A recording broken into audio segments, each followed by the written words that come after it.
Hello mga bata! Narito tayo ngayon sa Kids Lab!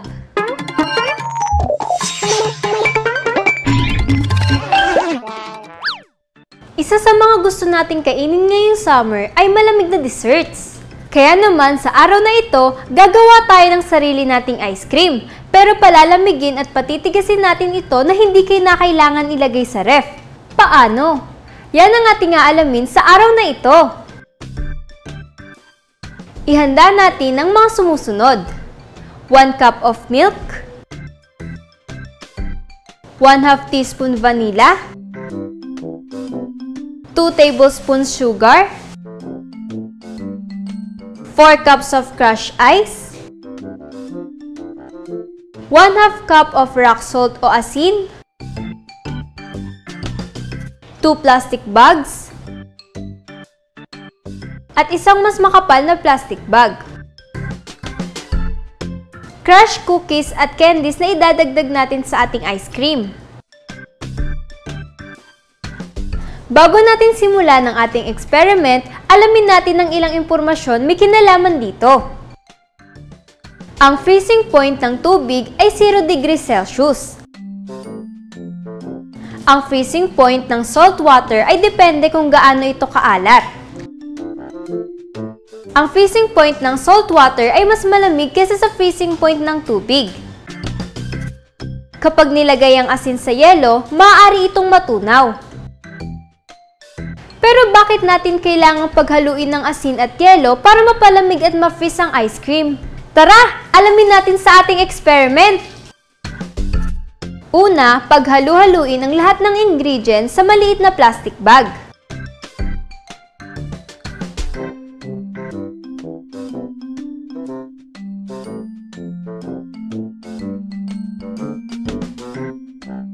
Isara itong mabuti at siguraduhin wala itong hangin sa loob.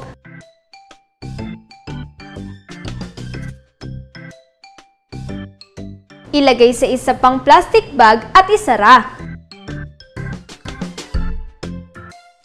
Ilagay ang yelo at asin sa mas malaki at makapal na plastic bag.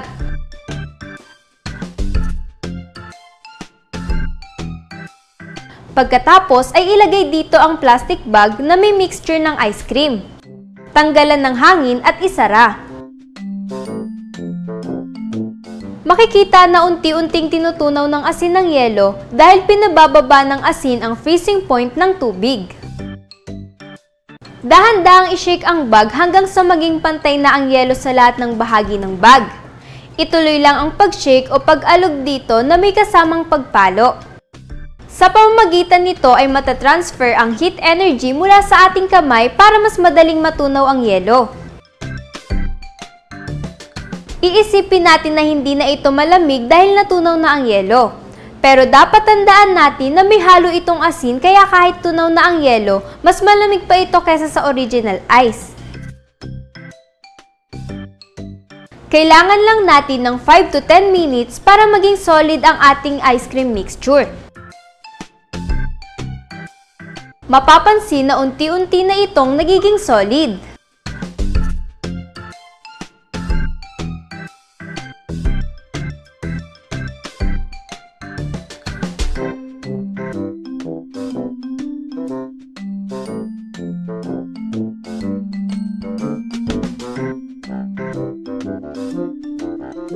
Ito ang mga dapat nating tandaan. Tinutunaw ng asin ang yelo. Kaya sa mga lugar na may icy roads tuwing winter season, binubuhusan nila ito ng asin para matunaw at bumaba ang freezing point ng yelo o tubig. Hindi lahat ng klase ng asin ay pare-pareho ang magagawa. Kapag mas malaki ang salt crystals, mas marami ang oras na kailangan para tunawin ito, kaya mas matagal ang lamig nito.